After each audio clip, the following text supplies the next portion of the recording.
It's July. It is July. We celebrated the 4th. And the 5th. And the 5th. Every day is a Cinco de celebration. Quattro.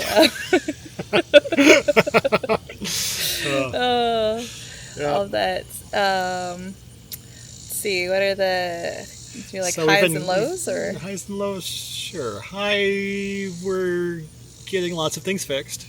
Yeah, I'm cleaned. And lots of things cleaned, and so we're getting a lot of mold out, and we're getting a lot of stuff painted. Not quite all and organized. Quite all the boat, but the boat's cleaner and nicer looking. So we have that coming up in the episode, and we have some mold cleaning in the episode, and fixed another toilet in the bathroom.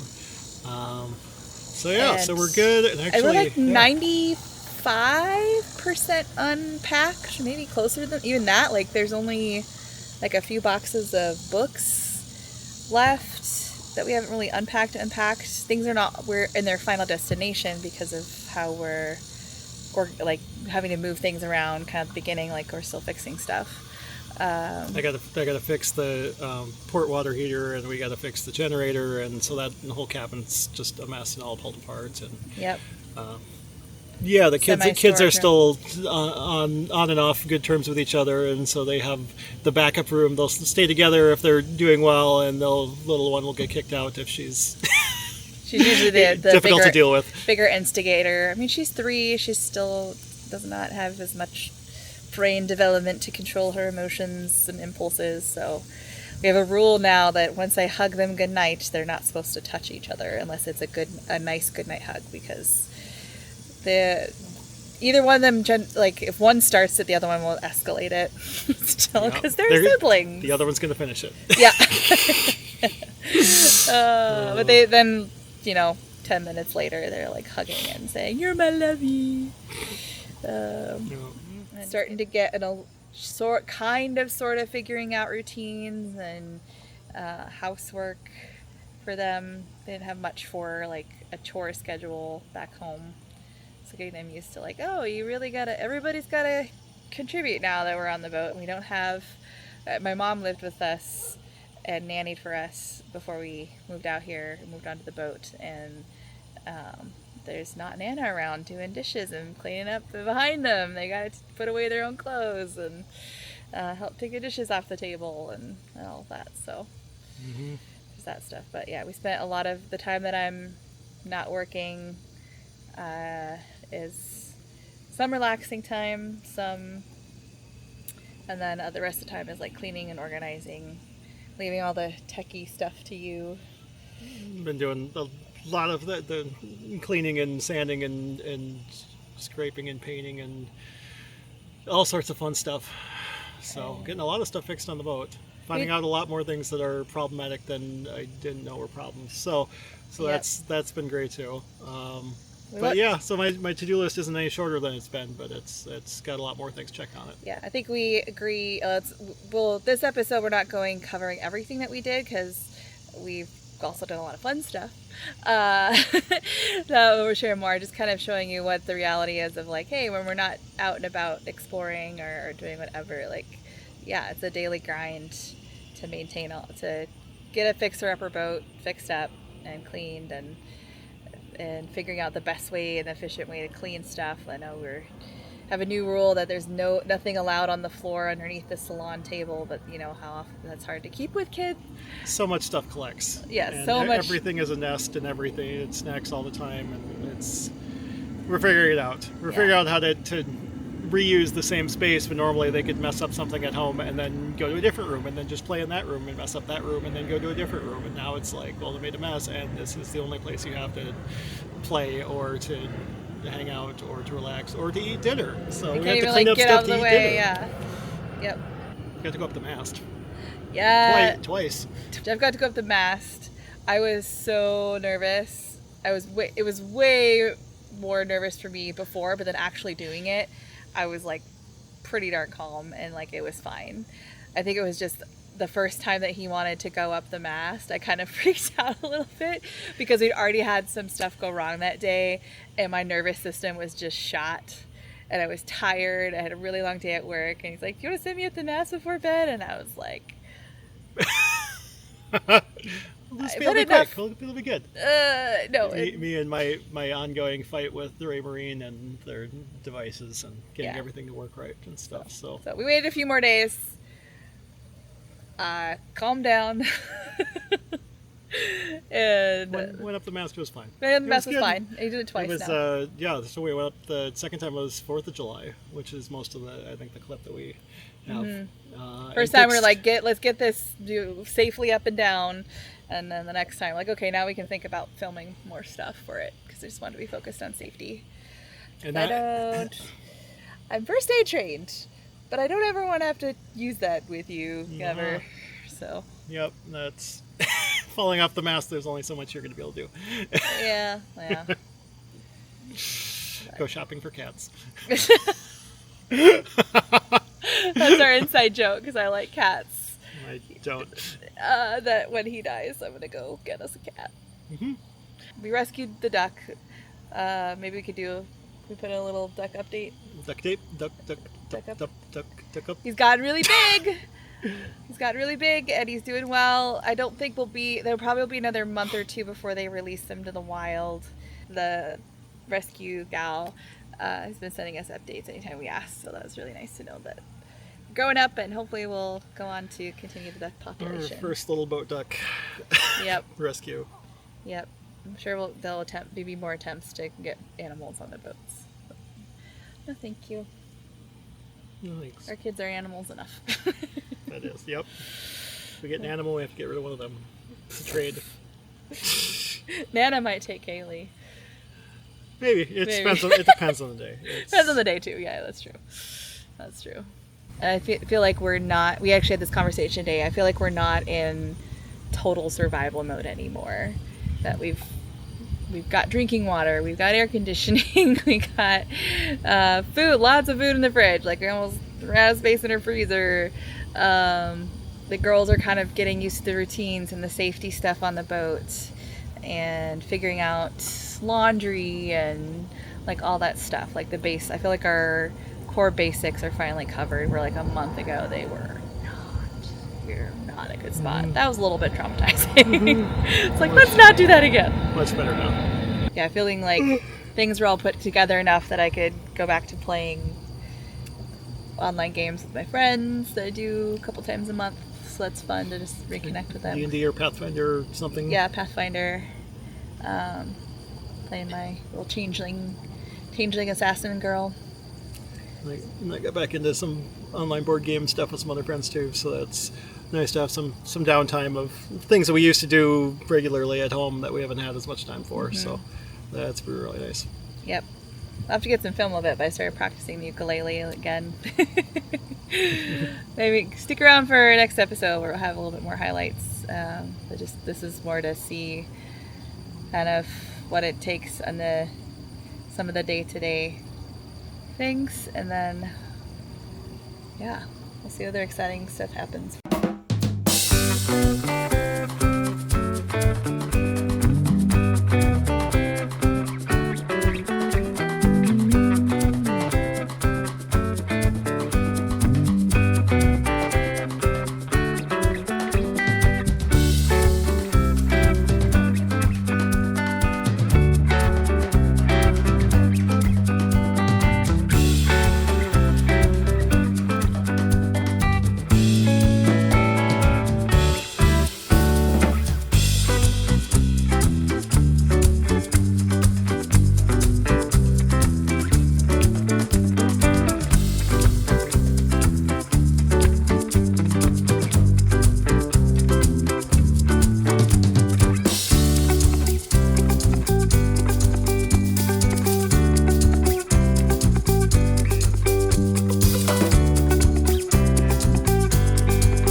menopause.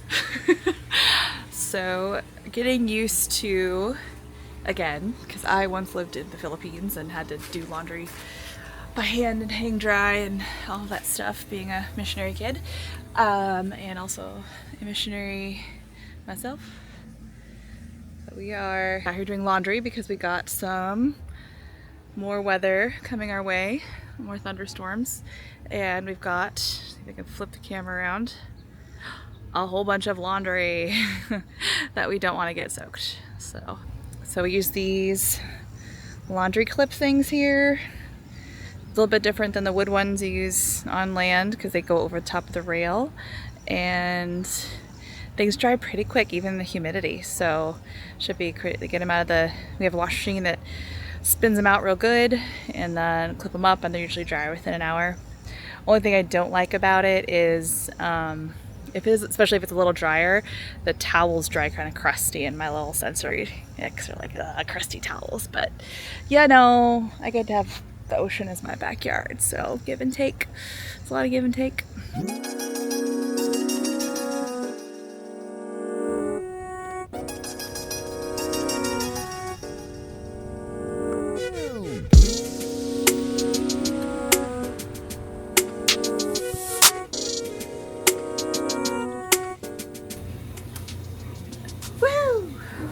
So the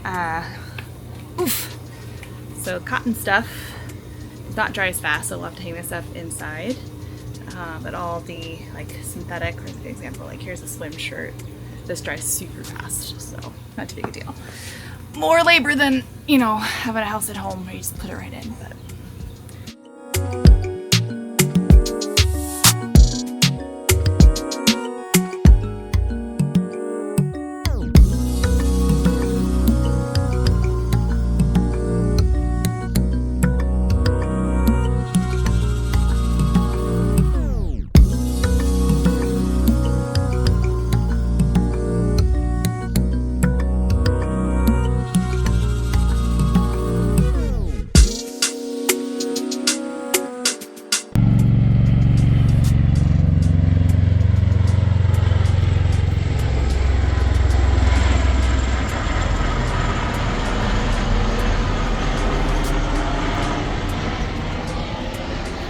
pretty cool.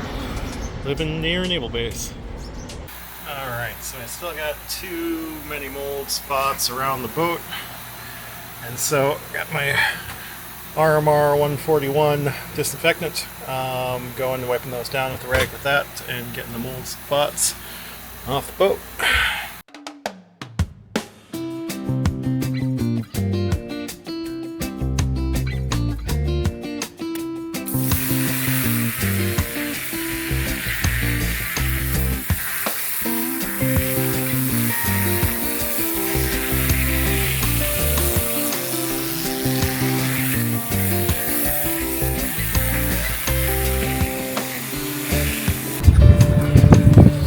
Not perfect, but much better than they were.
Here I am in the shower in the bathroom of our problematic plumbing hull.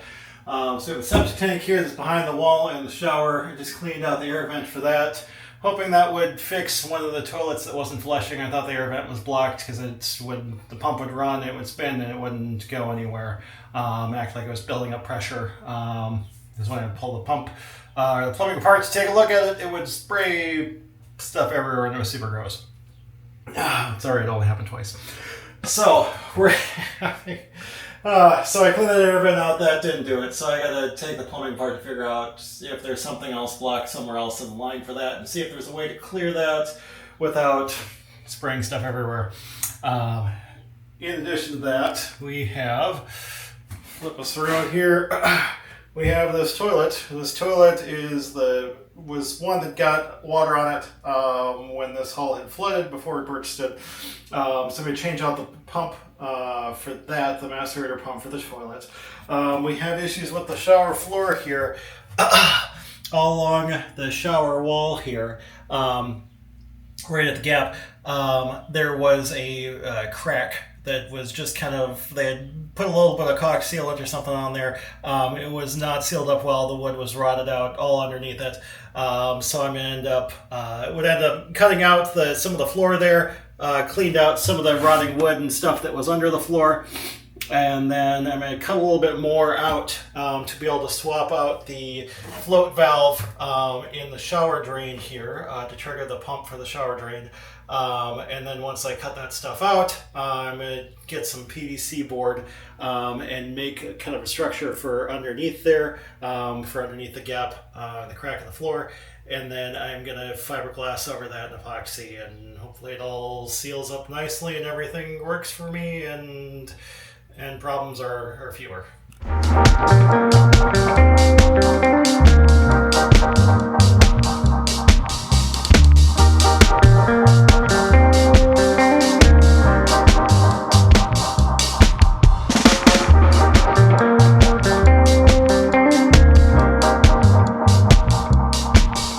One more toilet working.